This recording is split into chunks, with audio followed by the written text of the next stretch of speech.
Welcome back to CO 5701. This week we're going to look at Gestalt and behavioral theories.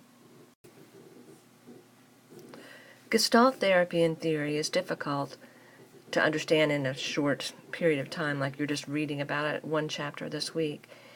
This approach is existential in the sense that it's grounded in the context of an individual's relationship with his or her environment, and it's phenomenological in the sense that people are continually changing, remaking, and rediscovering themselves. So this unique kind of counseling approach originated with Fritz Perls, a man who has been both praised and vilified. Perls was a psychiatrist who incorporated cognition, some Eastern religious philosophy, and revolutionary techniques into his theory of counseling. His Gestalt laws are pretty explicitly laid out. He believed that humans were fundamentally manipulative and lazy and needed to learn responsibility and self-regulation.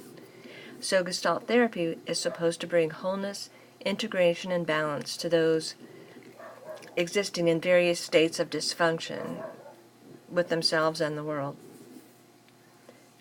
He believes the essential need of humans was self-awareness, and that self-awareness is achieved through the recognition of one's own distorted views of healthy boundaries. So we'll talk about some of the particular theories here in another slide. It deals with immediacy if you've taken helping skills. It's very much about the interaction between the therapist and the client. Perls advocated lots of techniques that we might actually use in biblical counseling, like the empty chair or role-playing. So those are helpful elements. A change in the therapy process would occur as the client takes responsibility for themselves to make changes. So let's look more at this. His wife, Laura Perls, is really credited with writing down, formulating and formalizing the theory. Perls was more of he was a charismatic figure, I guess I want to say. Gestalt means a perceptual pattern or structure possessing qualities as a whole that cannot be described merely as a sum of its parts.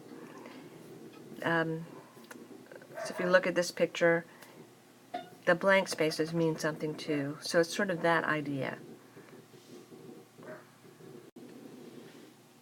Some of the principles of Gestalt therapy are described in your book and include holism, field theory, figure formation process, organismic self-regulation, the now, unfinished business, contact and resistance to contact, energy and blocks to energy. You have brief description in your chapter. If you want to see this in action, watch Fritz Perls with Gloria. I think it was made in the 60s. Everybody's chain smoking. But it will show you him interacting with someone in a real counseling setting, because it wasn't a role play in that they were reading a script. And it will show you a bit about what Fritz Perls himself was like and how this type of therapy might go. So in this idea of contacts and resistance, we make contacts throughout our lives. Some of us have no boundaries between ourselves and others, or we don't believe anyone else has a boundary from us, or we let everybody encroach upon ourselves. But we also have this levels of contact. We have a certain phony layer. Maybe we're being nice in order to get something we need. A phobic layer is where we avoid or deny our emotional pain in these relationships we have with people. An impasse layer is when we're stuck or afraid to move or change. An implosive layer is when we start recognizing these true feelings, but we don't really make a change. And the explosive layer is when we get to the point where we start being authentic and real, experience our emotions fully, and then maybe we want to make some changes to protect ourselves or retreat or whatever it is that we need to do. So we do have physical boundaries with the world that are within us and without us. We have value boundaries that are difficult to change, the things that we hold dear. We have familiarity boundaries too, like following a routine. And we have expressive boundaries. Maybe we don't like to show emotions. Maybe we're extremely emotional. We all have sort of a set point on those, the way that we interact with people. These are things that might be addressed in this particular kind of therapy. And so the Gestalt therapist is going to look at disturbances in these boundaries that we have. So introjection is when we might be adopting someone else's beliefs or values without really reflecting on them. As a child, we do this. Our parents teach us the way things are, and we fully accept that until we grow older and start changing. But sometimes as adults, we have these things that we haven't really thought about. Projection is when we kind of disown an aspect of ourselves and put it on other people or the environment. It was like maybe we really dislike someone, but we say, oh, she really hates me. And maybe she does or maybe she doesn't, but it's really our projection. Retroflexion is when we do to ourselves something we want to do to somebody else. Maybe we become a cutter instead of standing up for ourselves and in the face of an abusive parent. Deflection is, of course, what do you think it is? Beating around the bush. Confluence is blurring or breaking down boundaries between self and the environment. Some people become enmeshed, where they don't know whose emotions are whose, or whose goals are whose. Sometimes parents are really guilty of that one, try to live their lives through their children. Or some other people think they are the emotional barometer of the room. And those are really problems with a lack of boundary there. A Gestalt therapist might look at blocks to energy, which is a manifestation of some kind of defensive behavior. It might have tension in part of the body. A lot of people have a backache when they're stressed or a headache. They'll notice if you avoid eye contact, if you have shallow breathing, if you're tensing up or closing off. That's a sign that there's an issue. The therapist would help the client see what they're doing that's causing these problems, and then maybe exaggerate it to the point of ridiculous to sort of break free from it. Well, as a result of this kind of interaction between the client and the very engaged and directive therapist, the goal is to bring more awareness to the person of how they're reacting with other people, with the therapist, with their environment, so that they might have more freedom to choose better responses. So it should bring about enhanced growth and personal integration. Obviously, the relationship with the therapist is really key and crucial. It could be really helpful with somebody who's really inhibited in social relationships, maybe someone who's overly socialized, someone who's fearful, a depressed person or a perfectionist. So it can be helpful. Maybe someone needs to practice assertiveness. Some of the techniques might be really work well. There are 3 general stages in this model, including discovery, where you're trying to help the person get a new perspective on themselves or the situation. Accommodation, where the therapist helps to try them, see choices and try some of them out. And assimilation, when you learn how to impact the environment and include use of assertiveness. Usually people who are unassertive seek help. People who are too bossy and controlling are usually the last person that comes to therapists. They might be the first person who really needs counseling. But that's why there's a lot of work helping people become more assertive in counseling, not just in Gestalt therapy. Okay, so they may use exercises, which are techniques used to produce specific outcomes during the course of therapy, or they might do experiments which kind of emerge from the situation and they just happen one time to try something out. They might do some dream work, exploring what's happened in dreams in various ways. your book describes these techniques. I'm just going to list them. Converting questions to statements, using personal pronouns for the problem, assuming responsibility, and playing the projection. Other techniques include the empty chair, which I'm sure you've heard of, where you just practice talking to an empty chair as if that's your boss you need to be assertive with, or that's someone you need to forgive, or that's something you need to get off your chest to this person. You could also do a role play where the therapist might be the person you need to talk to. Or perhaps the therapist is going to take the role of the client, and the client will be the role of whoever needs to be in this imagined conversation. So it's sort of a rehearsal for real life, or a way of getting free from something that's unfinished business.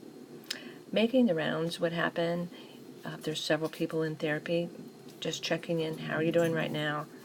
What are you feeling, etc. Exaggeration, confrontation, asking, may I feed you a sentence, encouraging people to stay with the feeling instead of wanting to rescue people from their distress are helpful. And the reversal technique is described in your chapter.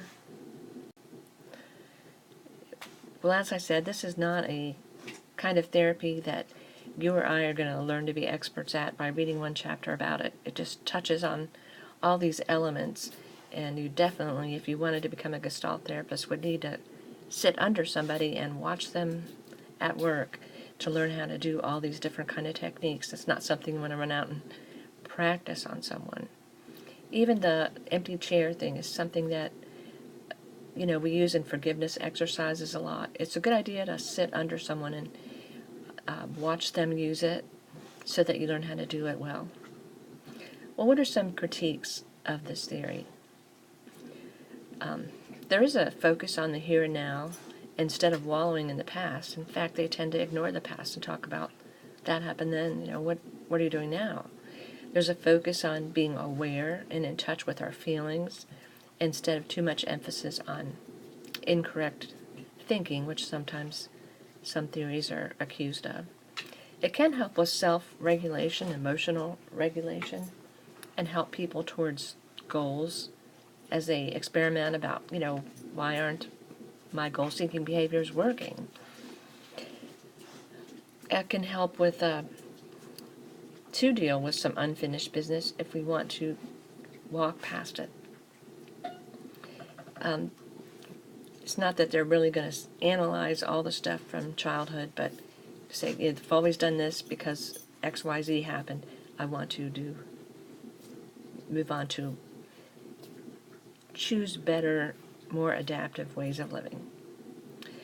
Again, the therapeutic relationship is a key to growth. That's true for most therapies. And I think we would say that was a neutral or a good thing. It's a very creative therapy, and it's more concrete than just an existential model with all this emphasis on physical behavior.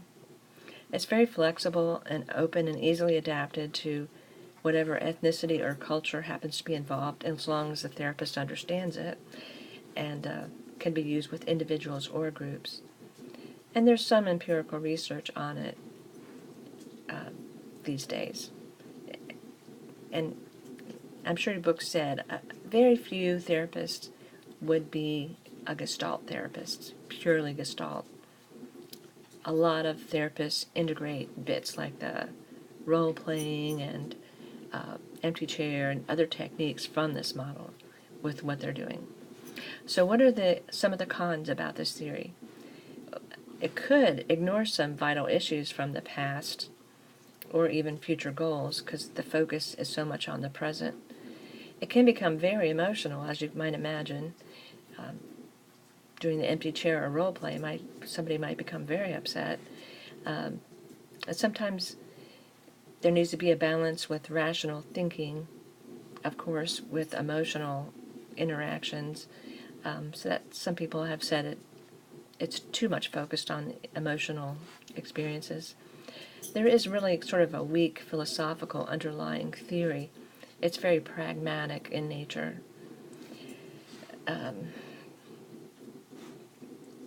There's a danger that too much confrontation in such a type of therapy just might be damaging or threatening to some kinds of clients, and it certainly wouldn't be appropriate for everyone. Someone highly depressed,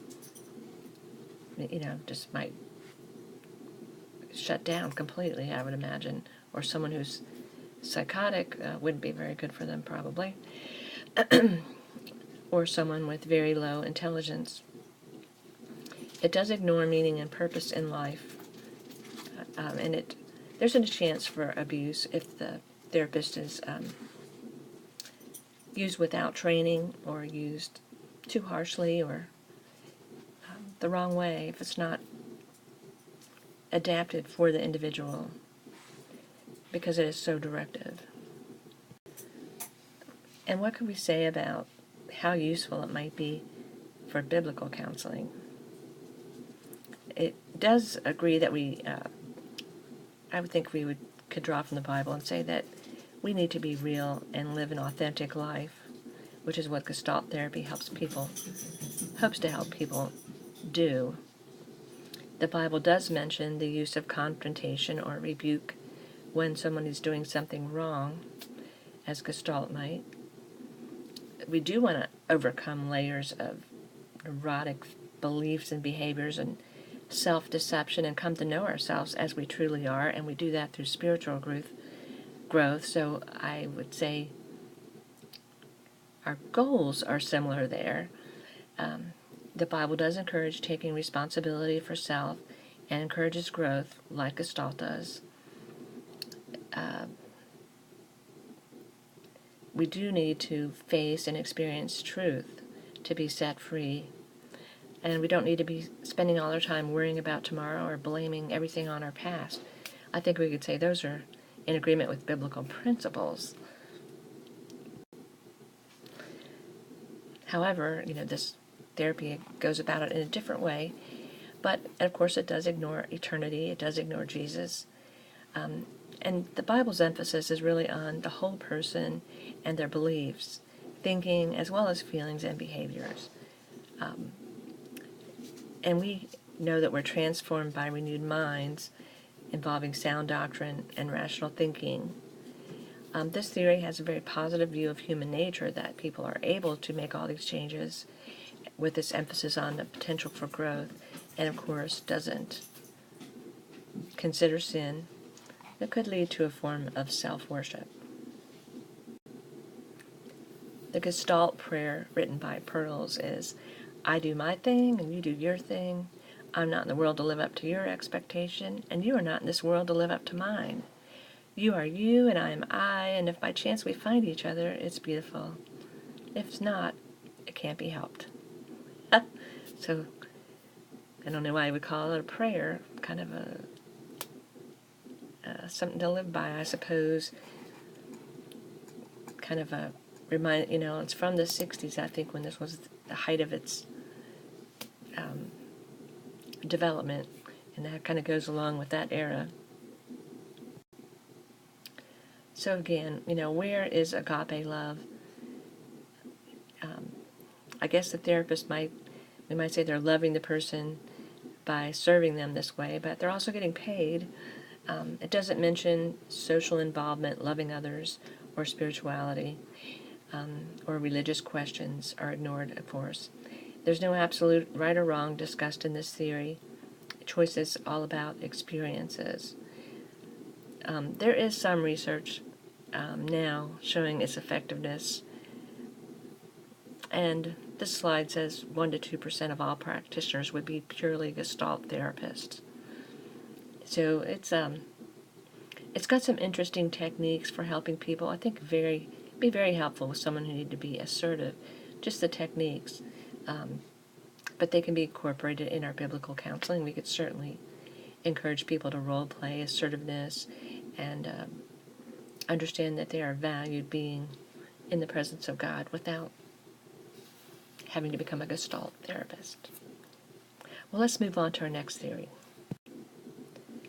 Now, behavior therapists focus strictly on behavior. They sort of ignore thinking and emotion, all that kind of stuff. They're not interested in why people behave the way they do. They just want to change undesirable, objectionable, or maladaptive behaviors into those that are desirable, good, and healthy, adaptive behaviors. They want to form relationships with their clients in order to foster a therapeutic climate of cooperation and motivation. Philosophically, the early behaviorists tended towards determinism, the belief that behaviors are the results of preceding events rather than free will. That's changed now in the last few decades. They're not so deterministic. And aspects of behaviorism are combined with cognitive theory, which we're going to read next. And cognitive behavioral therapy is in widespread use today. And so on the slide are some founders. Ivan Pavlov, you probably heard about him in high school, training the dogs to salivate at the ringing of a bell, which was classical conditioning. Joseph Wolpe from South Africa was also a founder of behaviorism. Hans Eysenck is also another noted founder of the school of therapy, and B.F. Skinner was hugely popular. He made Times Man of the Year. His work was hugely popular in his day. Other theorists include Arnold Lazarus and Alfred Bandura, and you may have seen at least Bandura's name in our theories class earlier on, because he was involved in learning theory, right? Social learning theory. And Donald Meichenbaum is another theorist. We'll look at his contribution last in this discussion. So as I said, it's not as deterministic as it was in the first wave. There's a greater capacity for choice understood now, and we're considered to be in the third wave of behavioral therapy. Other elements include mindfulness and dialectical behavior therapy. Like I said, there's a lot of theories and therapies out there. This class only looks at what are called the grand theories of psychology and counseling. Well, let's briefly review classical conditioning. Pavlov is credited with figuring this out, how it is that the dogs learned to associate the ringing of the bell with the advent of food, and they salivated, which was their conditioned response to what was a neutral stimulus, but became a conditioned stimulus as they learned the bell meant food's coming, so they're excited, right? And this happens to us all the time in the way that we learn. We associate all kinds of things. Let me think of a good one.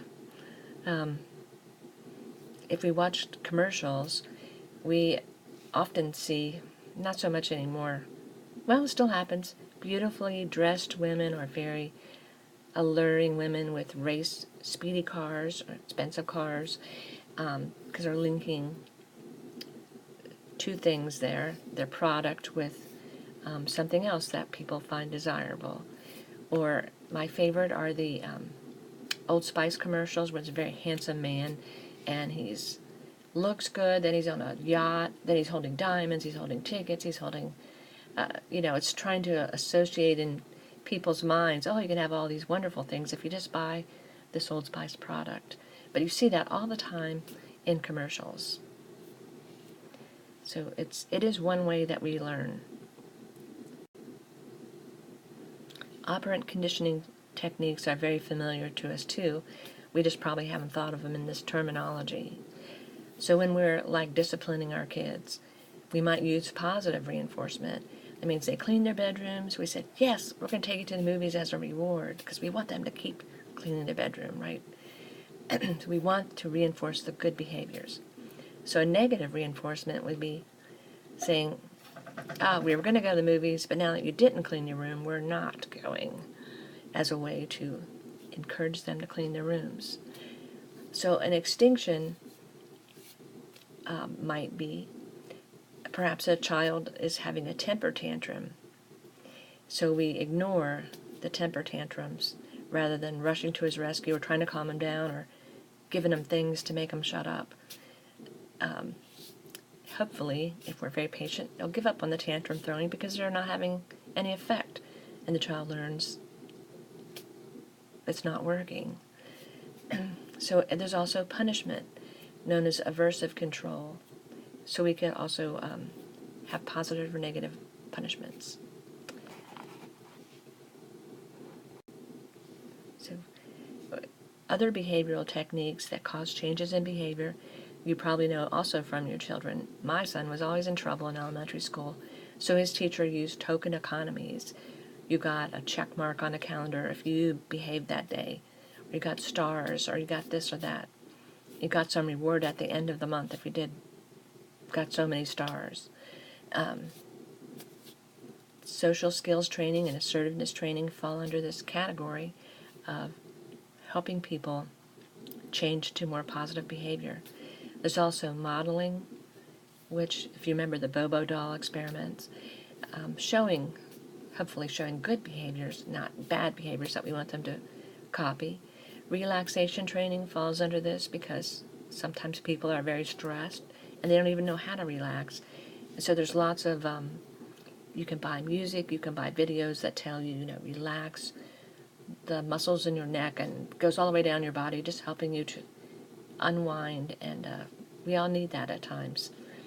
Systematic desensitization is when maybe somebody's horribly frightened of spiders, so they have to get over it because they have become a biologist working in a lab with spiders.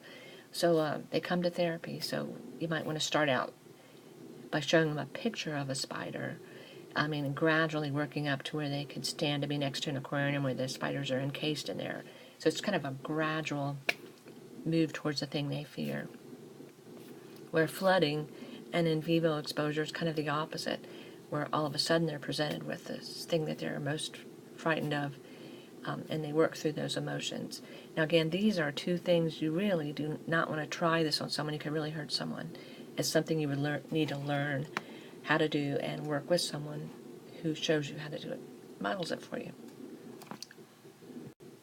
Okay, other aspects of behavioral therapy and theory include self-modification programs and self-directed behavior. I have a copy of this book, Feeling Good. It's full of exercises to help you change your behaviors and change your moods. It's actually kind of cognitive behavioral approach. There's something called multimodal therapy that we're reading about in here. Mindfulness and acceptance theory, acceptance-based cognitive behavioral therapy, cognitive behavior modification are described in your reading from Tan.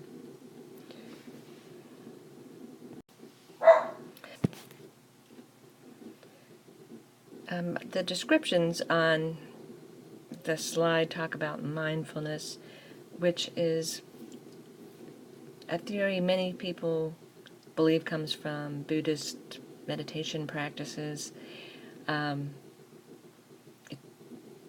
it is about like sitting and not like in a meditating on your belly button or some God or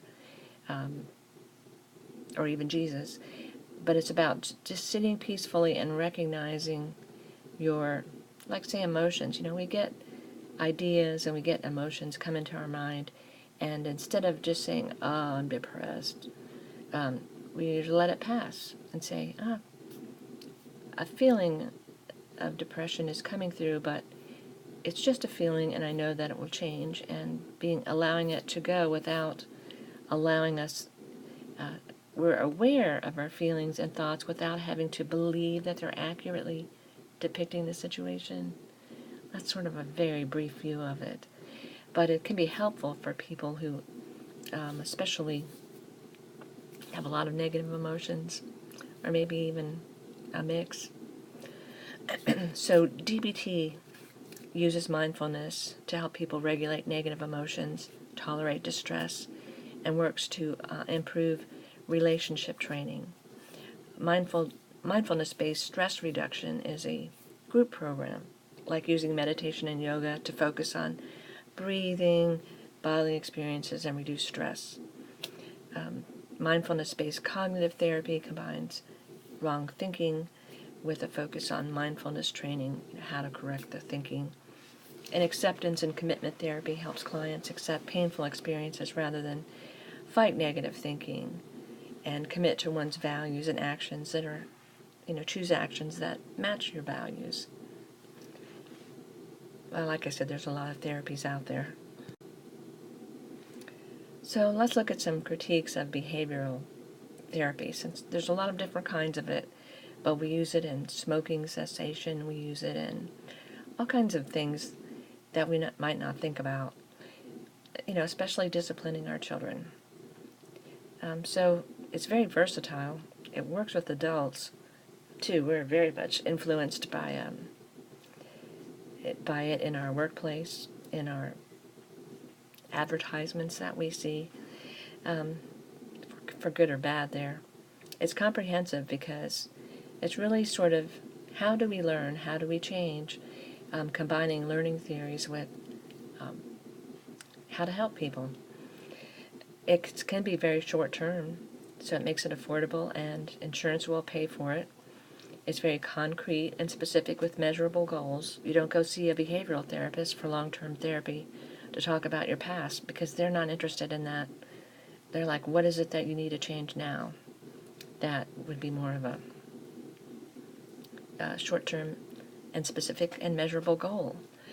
There's a lot of research on its effectiveness because, again, we can measure behavior a lot easier than we can measure negative thinking, right? So maybe we're working with a child, and the thing we can measure easily is grades improved, attendance to school improved, fewer reprimands or being sent to the principal's office happened during the school day. Those are measurable changes. And it does pay attention to the environment, because if someone's behavioral therapist working with children, they're going to want to know, does a child behave the same way at school as he does at home? How about when he's at a friend's house or somewhere, or church? Does he behave the same way in all those environments? If not, the environment might be the problem. So it does take a comprehensive view. It involves client choice. Certainly for adults, it can be empowering. You can use medication. Again, if you're doing smoking cessation, maybe your doctor's going to give you a nicotine patch, or if you are dealing with alcoholism, maybe antabuse would be included. Of course, if someone's depressed, they might give them an antidepressant. There's many techniques available, and it can be helpful with physical disorders and related to mental health issues too, because, think about it. If you suddenly got in a car wreck and your leg was amputated, well, you got to deal with the physical aspect of healing, but you got to make a lot of life changes, and you got to get through that period of, you're going to grieve the loss of your leg, and hopefully get to a place of accepting it and adapting. So this can be very helpful. And of course, it would apply to different cultures, providing the therapist understands them. It's not limited to Americans. There are some negative critiques of this model as well. Because they don't dig into your past and your thinking and all that, they might just treat surface symptoms rather than the deeper issue causing the poor behavioral choices.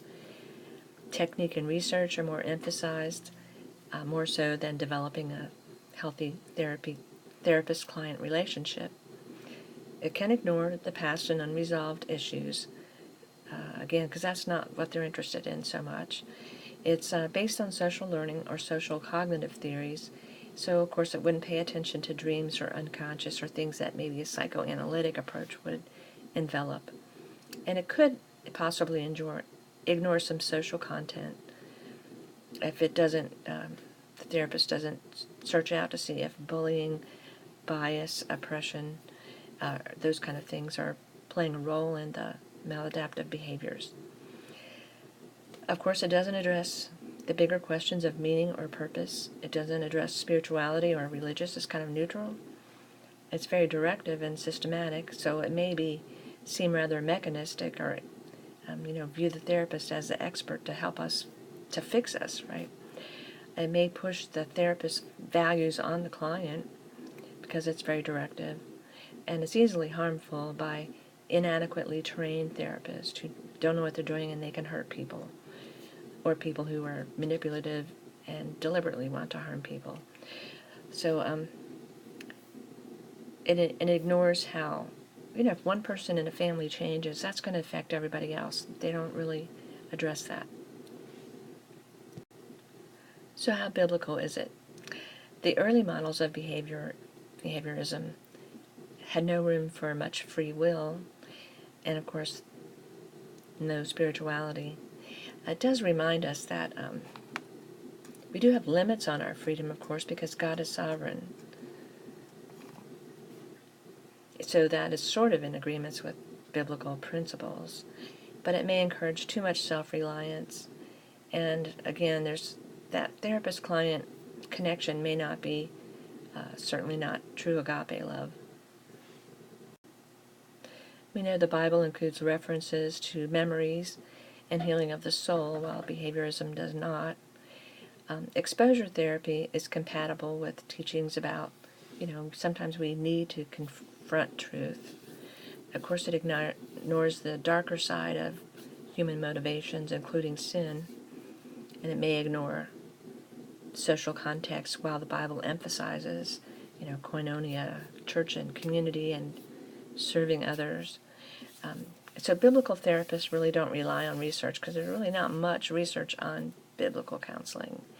But we do look for treatment that is consistent with biblical teachings. Our goal is not to help someone quit smoking, maybe, but it might be to rely on Jesus to quit smoking. That would be in congruence with what we want to do.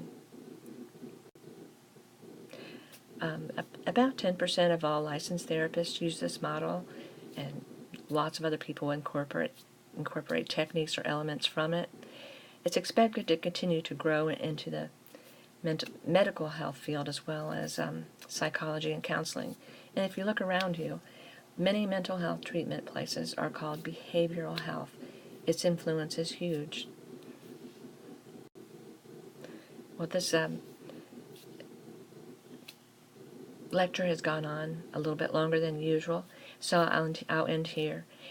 Again, remember, these are very, very brief overviews of these theories that we're getting, and if you studied more about these, you'd see lots of ways that they are incorporated, elements of them are incorporated into many kinds of therapies. But it does help us to understand how our behavior is shaped by different learning theories, by purposely and accidentally, by the things that we go through in life. And hopefully it gives you some understanding of yourself and those that you're counseling. Well, thank you. I'll look forward to your feedback on Facebook.